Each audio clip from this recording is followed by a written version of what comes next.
Alors, on va continuer avec Genèse 25. Et après un service qui fait des semaines et des semaines de voyage et qui trouve la conjointe choisie par Dieu pour Isaac, on peut s'attendre à de grandes choses, on pourrait s'attendre à des moments très forts, mais comme vous savez probablement déjà, Dieu n'est pas comme nous. Dieu est surprenant, Dieu est différent, et l'histoire ne va pas continuer comme on pourrait penser. Donc, il avait été prié ou béni, Rebecca avait été bénie à la fin du chapitre 24, et la famille de Rebecca avait dit « Toi, notre sœur, deviens des milliers de myriades, que ta descendance ait le contrôle de ceux qui te haïssent. » Est-ce que cela va se dérouler maintenant comme ça? Est-ce que Dieu va bénir Rebecca et Isaac? Est-ce que c'est maintenant avec ce nouveau couple qui semble être choisi par le Seigneur que la promesse faite à Abraham va s'accomplir? Est-ce qu'ils vont maintenant devenir une grande nation? Lisons ensemble le texte, mais je peux déjà vous dévoiler que ce texte est une transition. Si on avait lu le livre de la Genèse comme des premiers lecteurs, probablement en train de rentrer dans la terre promise, Moïse avait donné ces 5 premiers livres au peuple d'Israël pour qu'ils se rappellent d'où ils sont venus, l'alliance que Dieu avait scellée avec le peuple d'Israël. Ici, c'est vraiment un texte de transition qui maintenant ouvre la porte à Isaac, Jacob. On va voir maintenant presque 10 chapitres jusqu'au chapitre 34 avec Jacob. Donc lisons. Moi je vais avoir deux parties très simples et ça dévoile que ça n'agit pas et ne choisit pas comme nous. C'est une bonne nouvelle. Dieu n'agit pas et ne choisit pas comme nous. C'est une bonne nouvelle. On s'attendrait à qu'il maintenant une famille avec 24 enfants, peut-être avec Rebecca, une jeune femme pleine de force qui sait donner de l'eau pour 10 chameaux. Et regardez ce qui se passe, on parle d'enfants d'autres personnes. Abraham prit encore une femme nommée Ketura. Elle lui donna des fils. Parfait, bénédiction. Timram, Yokshan, Médan, Madian, Yishpak et Shua. Yokshan engendra Saba. Donc là, on regarde maintenant sur les 6 fils qu'a Abraham avec Ketura. Certains ont déjà d'autres enfants. Yokshan engendra Saba et Dédan. Les fils de Dédan furent les Ashurim, les Letushim et les Léumim. Les fils de Madian furent Epha, Epher, Enoch, Abida et Elda. Ce sont là tous les fils de Ketura. 16 descendants au total ici. Et regardez dans la suite, Abraham donna tout ce qui lui appartenait à Isaac. Quant aux fils de ses concubines, donc là probablement Ketura qu'on vient de rencontrer, et l'autre concubine, qui n'est jamais appelée concubine, Agar. Il leur fit des dons, et de son vivant, il les envoya loin de son fils Isaac, du côté de l'Orient, dans le pays d'Orient. Pourquoi est-ce qu'il fait ça? Parce que la promesse est faite pour un seul, c'est pour Isaac et sa descendance. La durée de la vie d'Abraham fut de 175 ans. Puis, Abraham expira. Il mourut après une heureuse vieillesse, âgé et rassasié de jours, et il fut réuni à ses ancêtres décédés. Isaac et Ismaël, ses fils, l'ensevelirent dans la grotte de Macpéla, dans le champ d'Éphron, fils de Tsoar, le Hittite, vis-à-vis de Mamré. Donc la même grotte où fut enterré... continue. C'est le champ qu'Abraham avait acheté aux Hittites. Là furent ensevelis Abraham et sa femme Sarah.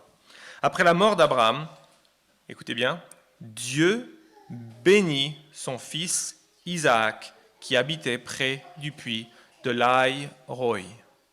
Donc Dieu bénit son fils Isaac.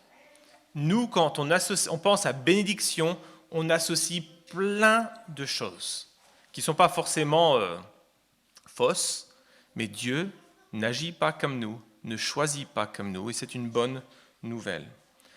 Le texte continue. « Voici la postérité d'Ismaël, fils d'Abraham, que l'égyptienne Agar, servante de Sarah, avait donné à Abraham. Voici les noms des fils d'Ismaël, avec le nom de leur lignée. Nebaïot, premier-né d'Ismaël, Kédar, Abbil, Mibzam, Mikma, Douma, Massa, Hadad, Tema, Yetour, Nephish, Kedma, 12 fils. Ce sont là les fils d'Ismaël, ce sont là leurs noms avec leurs campements et leurs agglomérations. 12 princes étaient à la tête de leur peuplade. La durée de la vie d'Ismaël fut de 137 ans. Il expira et mourut, et il fut réuni à ses ancêtres décédés. Les Ismaélites demeurèrent depuis Avia jusqu'à Chour, qui est en face de l'Égypte, en allant vers l'Assyrie. Ismaël s'établit en face de tous ses frères. Donc on commence ce chapitre de transition. Là, avec Ismaël, c'est carrément, le texte dit « Voici la postérité d'Ismaël ». C'est 10 fois dans cette phrase-là « Voici deux ». Donc le nom un peu plus avant, c'est les Tolédotes. Il y en a 10 comme ça. Donc le livre de la Genèse est divisé avec le démarrage. Au commencement, Dieu créa. Et ensuite, on a 10 fois le livre découpé comme ça, parfois en tout petit, ici pour Ismaël. On résume en juste quelques versets ses générations, lui, sa généalogie, sa vie, la durée de sa vie, et on s'arrête. Et puis on va commencer, verset 19, « Voici les générations d'Isaac ». Et on va commencer une longue section maintenant, qui va aller jusqu'au chapitre 34. Mais si on devait regarder ça sans connaître l'histoire, on s'attendrait à quoi? On a Abraham qui a 6 garçons. On a Ismaël qui en a 12. Et le texte ne dit qu'une seule personne est bénie, c'est Isaac. Si Abraham en a 6 et que Ismaël en a 12 et que Isaac est le fils béni par l'Éternel, qu'est-ce qui va se passer? Il va en avoir 24? Il va en avoir 36? 50 fils? Et le texte continue. « Voici la postérité d'Isaac, fils d'Abraham. Abraham engendra Isaac. Isaac était âgé de 40 ans quand il prit pour femme Rebecca, fille de Bethuel l'araméen, de Padan Aram, et sœur de Laban l'araméen. Isaac supplia l'Éternel en faveur de sa femme, car elle était stérile. » Et je ne sais pas si ça vous frappe, ça. On a ici quelqu'un qui est clairement annoncé, la Bible dit qu'il est béni. Cette femme était choisie par l'Éternel. Vous avez vu dimanche dernier comment Dieu a rendu clair et évident, un homme va dans une contrée étrangère, une grande ville, et la première personne à qui il parle, c'est non seulement quelqu'un de la famille de son maître, mais à la fois la femme que Dieu a choisie pour le fils de son maître. Et pourtant, on arrive ici au verset 21, et on apprend que Rebecca était stérile.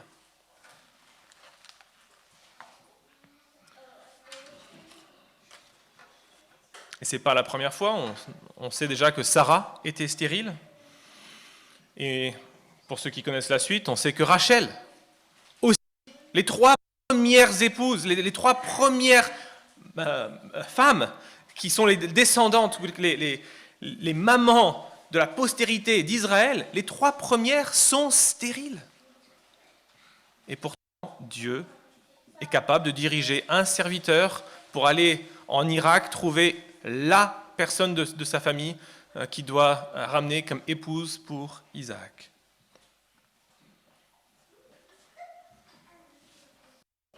Donc, qu'est-ce qu'on peut en conclure?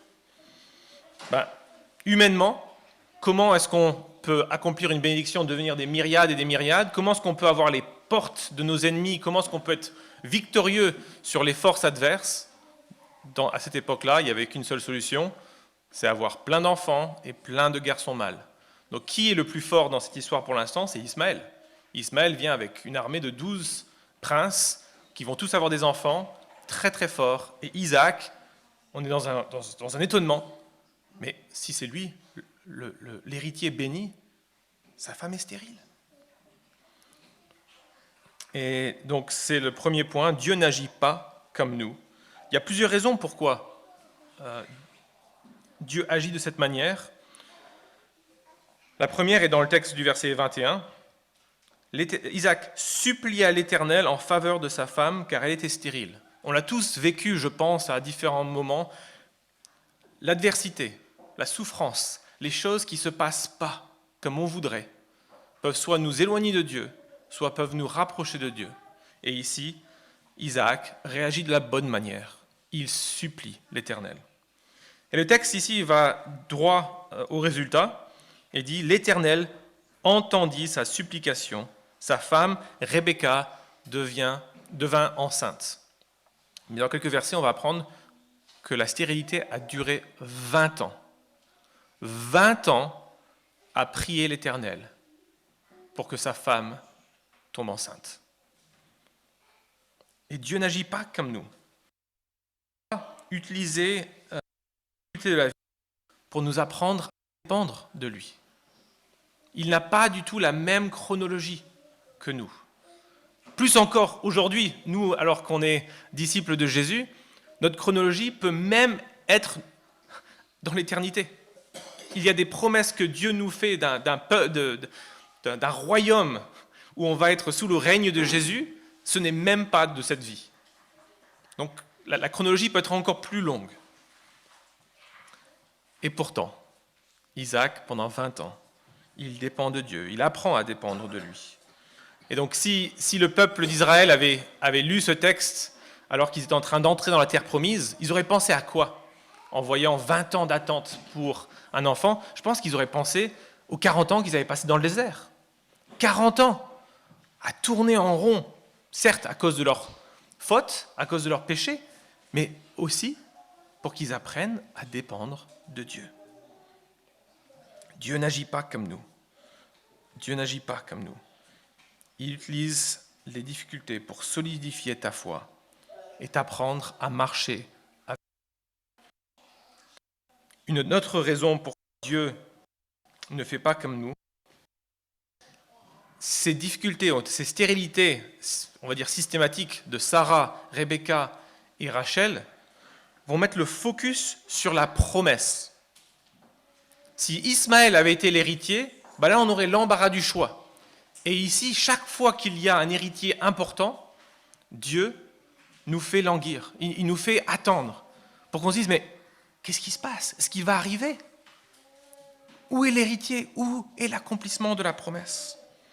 Je ne sais pas si vous avez déjà noté ça, mais dans l'histoire de la Bible, alors je suis sûr que j'en ai raté, mais donc, on a Isaac qui est né d'une femme stérile, Jacob et Ésaü qui sont nés d'une femme stérile, on a Rachel qui était stérile mais qui va avoir Joseph et Benjamin, on a Samson qui est né d'une femme stérile, on a le prophète Samuel qui est né d'une femme stérile, on a Jean-Baptiste qui est né d'une femme stérile et Jésus qui est né d'une femme vierge, pas stérile mais encore plus compliquée que stérile on va dire. Et chaque fois, c'est des hommes qui vont avoir une énorme influence dans l'histoire de la rédemption, mais Dieu veut que le focus soit sur sa promesse et qu'il vienne quand lui le décide. Et pas qu'on se dise « j'ai l'embarras du choix, regarde les 12 gamins que j'ai ». C'est Dieu qui choisit. Et une première peut-être application directement pour nous, je ne sais pas combien vous êtes frustrés ou pas par ça, moi je le suis très très souvent. Mais Dieu a ordonné que l'Église grandisse par des moyens discrets et lents. Dans l'histoire des 2000 dernières années, l'Église parfois a des grands moments de réveil, mais très souvent, c'est juste par des petites conversions, des petits pas. Et c'est très très rare, au contraire, que ce soit des grandes personnes qui soient sauvées. Et c'est une bonne nouvelle pour nous, parce que nous, on est rien, on l'a lu dans le texte que Pierre nous a lu. Peu d'entre nous sommes sages, peu d'entre nous sommes nobles. Et pourtant, c'est une bonne nouvelle pour nous. Nous voici, on pourrait imaginer qu'on préférait que Dieu sauve, je ne sais pas, le président de la République, ou Elon Musk, ou que sais-je, quelqu'un qui a de l'influence, qui a de l'argent, qui pourrait changer la planète. Et Dieu, plutôt, choisit de sauver des personnes humbles, modestes. Il choisit de faire venir son fils dans le monde à travers Marie et Joseph, un couple tellement pauvre qu'ils doivent offrir la bête la moins chère dans la liste des lois au moment de sa naissance, au moment de sa circoncision, parce qu'ils sont trop pauvres pour acheter autre chose. Dieu choisit de nous étonner. Il n'agit pas comme nous. Nous, on rêverait peut-être d'un christianisme qui conquiert le monde comme Alexandre le Grand, un djihad mondial, Napoléon, quelque chose où tout le monde se dit oh, « Mais voilà Jésus, il arrive, il conquiert le monde en 2 mois, 3 mois. » Et ce n'est pas du tout ça, ce que Dieu fait. Dieu agit de manière discrète, lente. Et Dieu est glorifié dans mes faiblesses, dans tes faiblesses. Et le plan de Dieu depuis le début, depuis guérir, si vous voulez utiliser le mot, unir le monde, remplir le monde d'une postérité, en démarrant avec des femmes stériles. Et à l'apogée, à la naissance de Jésus, par une femme vierge. Dieu n'est pas comme nous. Il n'agit pas comme nous. Il est glorifié dans tes faiblesses et dans mes faiblesses. Donc continuons le texte. J'ai dit, on va apprendre 2 choses. Dieu n'agit pas comme nous et Dieu ne choisit pas comme nous. Et c'est une bonne nouvelle. Donc deuxièmement, regardons la suite du texte. Une histoire célèbre, mais essayons de remettre les lunettes comme si c'était une première fois. Qu'est-ce qu'on apprend? En fait, c'est un texte très très important. Et l'apôtre Paul va nous aider à le comprendre. Donc on va aussi regarder dans Romains. Mais Dieu ne choisit pas comme nous. Et c'est une des meilleures nouvelles que vous puissiez entendre, certainement ce matin, dans ce texte ici. Donc Isaac supplia l'Éternel en faveur de sa femme, car elle était stérile. Et l'Éternel entendit sa supplication. Sa femme, Rebecca, devint enceinte. Les enfants se heurtaient dans son sein. Là, littéralement, c'est très violent. Il y a un conflit en elle. Elle ne sait pas forcément encore qu'elle a des jumeaux. Donc, j'ai connu quelques grossesses à travers mon épouse, et on s'inquiète très très vite pour le bébé. Qu'est-ce qui se passe? Et ici, Rebecca s'écrie « Qu'est-ce qui m'arrive ?» Et là encore, c'est dur à traduire tout ce qui se passe là, mais elle est en train de dire « Ça fait 20 ans qu'on attend un bébé, et maintenant le bébé va mal. Qu'est-ce qui se passe? Qu'est-ce qui m'arrive? Pourquoi moi ?» Et donc, elle va consulter l'Éternel. On ne sait pas comment. En tout cas, nous, on consulte médecin et psy. Elle consulte l'Éternel, c'est pas mal. Et l'Éternel lui répond à travers un prophète, peut-être son mari, on ne sait pas, mais elle a une parole de l'Éternel qui lui explique qu'est-ce qui est en train de se passer dans cette grossesse. La réponse est « 2 nations sont dans ton ventre. 2 peuples se sépareront au sortir de tes entrailles. Un de ces peuples sera plus fort que l'autre. Et le plus grand sera assujetti au plus petit. » Au terme de sa grossesse, on vit que des jumeaux se trouvaient dans son sein. Le premier sortit entièrement roux, comme un manteau de poils, et on lui donna le nom d'Ésaü. Après cela sortit son frère, dont la main tenait le talon d'Ésaü, et on lui donna le nom de Jacob. Isaac était âgé de 60 ans lorsqu'ils virent. J'ai la version Colombe, désolé pour l'archaïsme. Ces garçons grandirent. Ésaü devint un habile chasseur, un homme de la campagne. Mais Jacob fut un homme tranquille, qui restait volontiers sous les tentes. Isaac aimait Ésaü, parce qu'il avait le goût pour le gibier. Et Rebecca aimait Jacob. Un jour que Jacob faisait cuire un potage, Ésaü revint de la campagne, accablé de fatigue. Ésaü dit à Jacob, « Laisse-moi, je te prie, manger de ce roux-là, car je suis fatigué. » C'est pour cela qu'on a donné à Ésaü le nom d'Édom. Jacob dit, « Vends-moi aujourd'hui ton droit d'aînesse. » Ésaü répondit, « Me voici sur le point de mourir, à quoi me sert ce droit d'aînesse ?» Alors Jacob dit, « Prête-moi d'abord sur serment, ou alors, dit dans d'autres traductions, jure-le-moi d'abord. » Il lui prêta serment, vendit son droit d'aînesse à Jacob. Alors Jacob donna à Ésaü du pain et du potage de lentilles. Il mangea et but, puis il se leva et s'en alla. C'est ainsi qu'Ésaü méprisa le droit d'aînesse.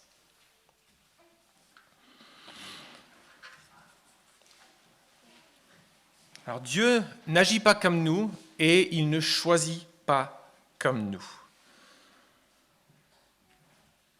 La naissance de ces jumeaux est très importante pour, bien sûr, Isaac et Rebecca, bien sûr, pour cette promesse que Dieu avait faite. La Genèse est en train de suivre la promesse qu'un jour, un descendant d'Adam et Ève écraserait la tête du serpent. La promesse qui a été faite en Genèse 3. Et ici, on a 2 candidats potentiels en Rebecca qui vont naître. Est-ce que l'un d'eux serait le Messie? Est-ce que l'un d'eux serait celui qui va écraser le serpent? Et le fait que ces jumeaux naissent va révéler, l'histoire de ces jumeaux va révéler comment Dieu choisit les gens. Il y a plein de fausses idées sur comment Dieu choisit. Et donc, on va lire dans Romains 9 l'interprétation de cette naissance de jumeaux. On a fait une lecture dans Malachie, on a fait une lecture dans 1 Corinthiens, et ça aurait été la 3e lecture possible. Romains 9 est fascinant. C'est super important que ce soit des jumeaux. On apprend 3 choses. Ils sont égaux. Ce sont des jumeaux, ils sont nés en même temps. Dieu peut choisir même ceux qui ne sont pas, on va dire, l'aîné, qui serait le choix naturel. Et le texte ici dans Romains 9 va même nous indiquer que Dieu choisit avant quelque chose de très important. Donc regardez avec moi Romains 9, je n'ai pas le numéro de page dans les Bibles blanches. 738 dans les Bibles blanches.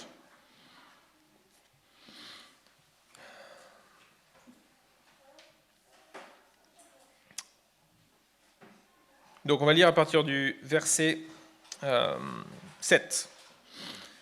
Parce qu'ils sont la descendance d'Abraham, tous ne sont pas ses enfants. Mais il est dit, en Isaac, tu auras une descendance appelée de ton nom.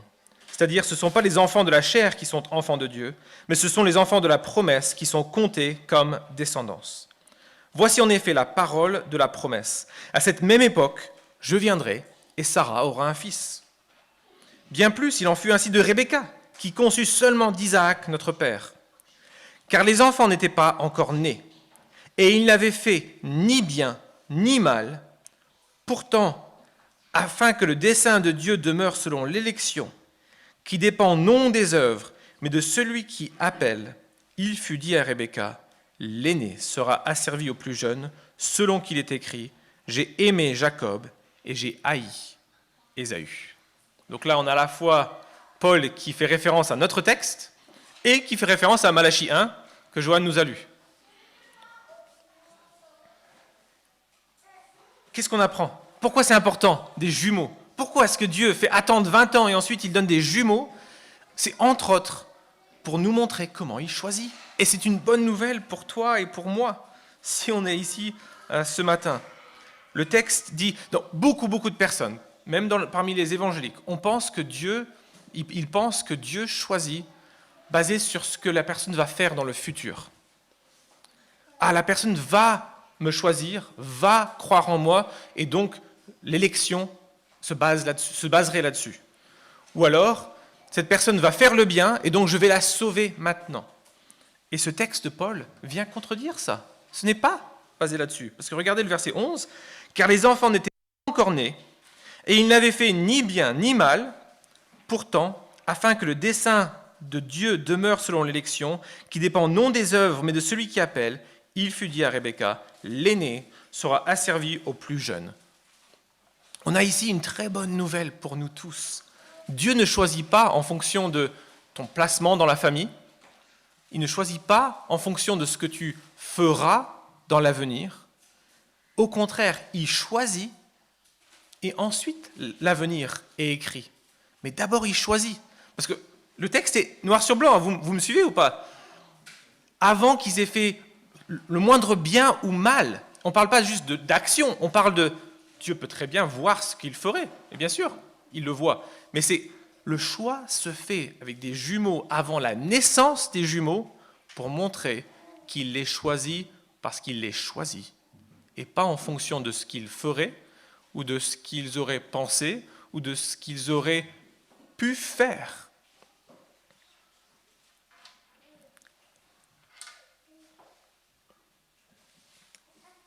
Et un de nos plus grands besoins dans la vie, je pense, pour pouvoir tenir ferme comme Abraham dans la marche de la foi, c'est de croire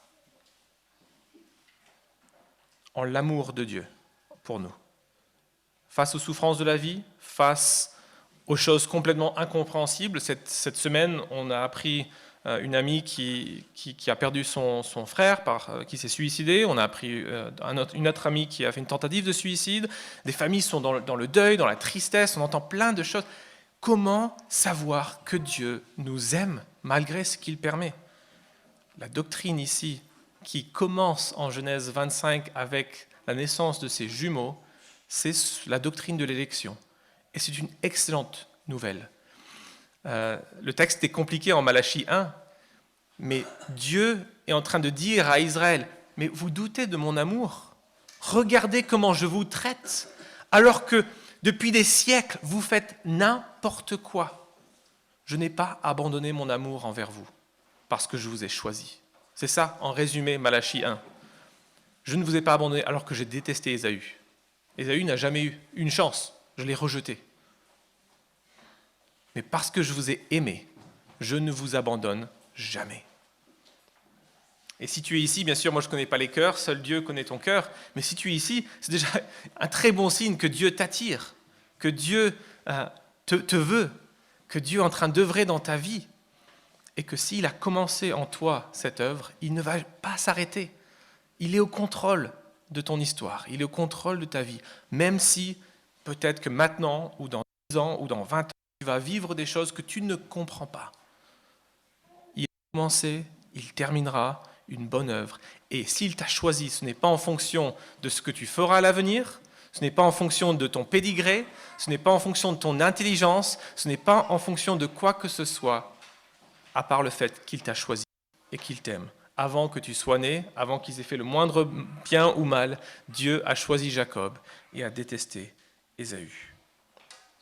Donc je reviens, Dieu n'agit pas comme nous, Dieu ne choisit pas comme nous, et c'est une très bonne nouvelle pour toi et pour moi. L'amour de Dieu est totalement immérité. Le moment où on commence à comprendre ça et le croire, que l'amour de Dieu est immérité, tout d'un coup, tu te rends compte que quand je me foire, quand je pêche, puisque je ne peux pas mériter l'amour de Dieu, je ne peux pas perdre son amour quand je me plante, quand je désobéis. Je peux me repentir, je peux lui demander pardon, et je sais qu'il me pardonne parce que son amour m'a été donné avant que je puisse faire quoi que ce soit, ni bien ni mal.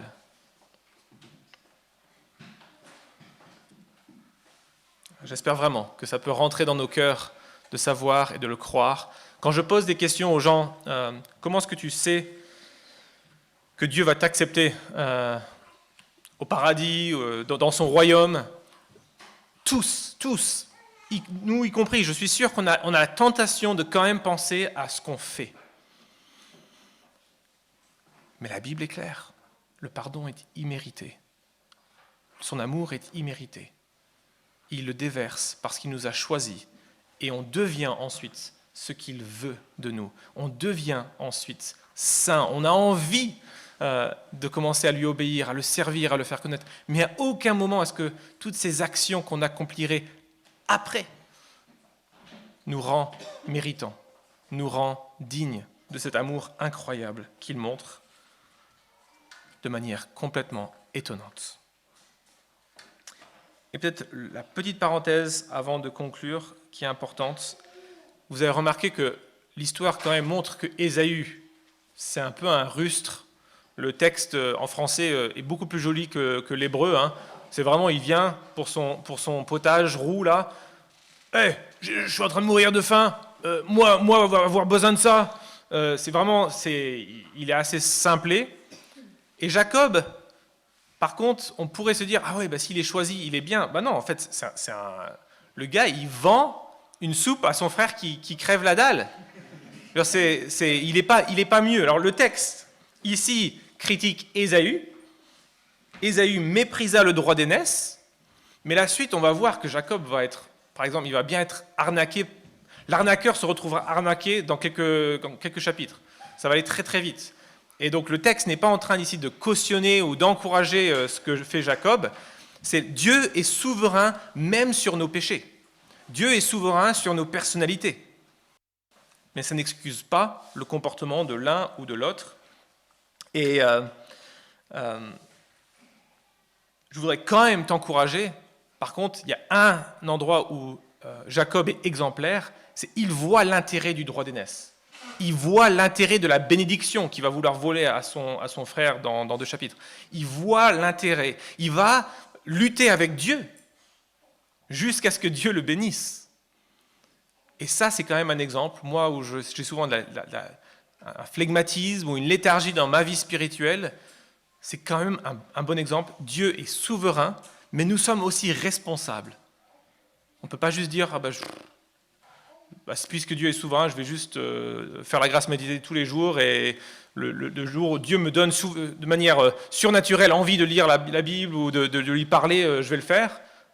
Non, Jacob est quand même exemplaire dans le fait qu'il relâche la bénédiction de Dieu. Il a fin de parenthèse. Donc conclusion, Dieu n'agit pas et ne choisit pas comme nous, et c'est une bonne nouvelle. Et tu le sais, au plus profond de toi, je pense que tu le sais, même si on tombe toujours et à nouveau dans le piège de penser que Dieu nous aime plus à cause de nos échecs, ou alors que Dieu devrait être plus sympa avec nous à cause de nos réussites, on le sait que ce n'est pas comme ça que ça se passe dans les vraies histoires. Je pense à Le Seigneur des Anneaux, ou Gladiateur, ou Harry Potter, ou n'importe quelle histoire qui vous a captivé. Ce n'est pas quelqu'un de très fort, qui n'a jamais de difficultés et qui finalement réussit à dominer et vaincre le méchant. Ce n'est pas ces histoires-là qui nous captivent. Nous sommes captivés par des histoires vraies, ou des personnes faibles. Un petit hobbit qui a un anneau très, très puissant qui pourrait le détruire et qui doit aller dans un voyage long et dangereux pour détruire cet anneau, voilà une histoire qui nous captive, parce qu'on se dit, mais il est incapable. Est-ce qu'il va réussir? Comment est-ce qu'il va être entouré, soutenu? Et le voyage de Isaac, de Jacob, et le voyage de tout chrétien, disciple de Jésus, c'est un voyage où nous, on n'est pas capable. Nous, on est tout petits. Et est-ce qu'on va réussir? Est-ce qu'on va pouvoir faire ce voyage? Et on dépend de Dieu, et Dieu est glorifié, uniquement Dieu est glorifié si on tient bon. Et donc, est-ce que c'est une bonne nouvelle? Moi, je te dirais que Dieu soit différent dans ses choix et dans ses actions, c'est notre seul espoir. Si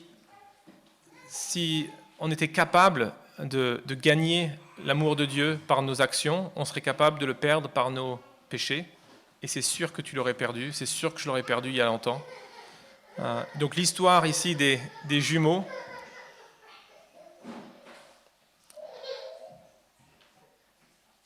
j'espère que tu peux la voir différemment à l'avenir. On a ici une très bonne nouvelle, que Dieu t'a choisi, non pas en fonction de qui tu es, non pas en regardant qu'est-ce que tu allais faire à l'avenir, non pas en regardant si tu aurais la foi à l'avenir, mais tu as la foi parce qu'il t'a choisi. Tu as la foi parce qu'il t'a aimé avant que tu aies fait quoi que ce soit de bien ou de mal.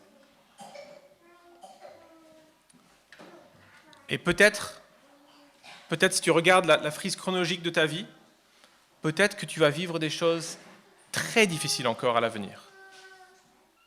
Mais je veux t'encourager. Je veux t'encourager à ne pas douter qu'il t'aime. Parce que tous ces mensonges, que ce que tu as fait hier, ce que tu as fait dans le secret, tout ce que tu as pensé, que ces choses-là feraient que Dieu t'abandonnerait ou que Dieu te punirait et que ce que tu vis, c'est une punition. Ce sont des mensonges. Dieu nous aime et Dieu est en train de guider toutes choses vers une destination finale où il sera glorifié par sa puissance en toi, en moi. Vraiment tout fragile. On est vraiment rien. Mais parce que Dieu n'agit pas comme nous et ne choisit pas comme nous, on peut lui faire confiance qu'on va arriver à destination par sa grâce. Je vais prier.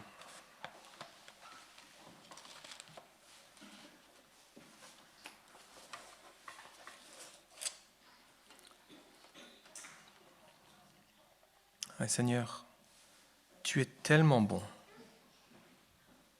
de montrer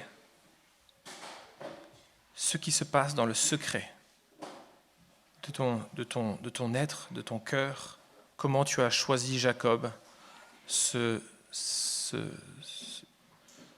homme qui ne méritait aucun bienfait. Tu l'as choisi, tu l'as aimé, tu l'as béni, tu as donné une grande descendance. Et de lui est sorti ton Fils Jésus. De la même manière, Père, on te prie pour nos cœurs à tous. Tu vois qu'on peut être découragé, que l'Église de ton Fils Jésus n'a pas beaucoup de force, ne semble pas être en train de remplir le monde. On est tout petit, tout fragile, si facilement divisé. Et pourtant, tu agis. Tu agis. Aide-nous, s'il te plaît, à ne pas douter de ton amour, à ne pas douter de ta souveraineté. Je te prie pour nous tous qu'on ait au moins une chose qu'on retient de Jacob aussi, qu'on ait son envie d'être béni, son envie de faire partie de ta promesse, et que cette envie vienne de toi.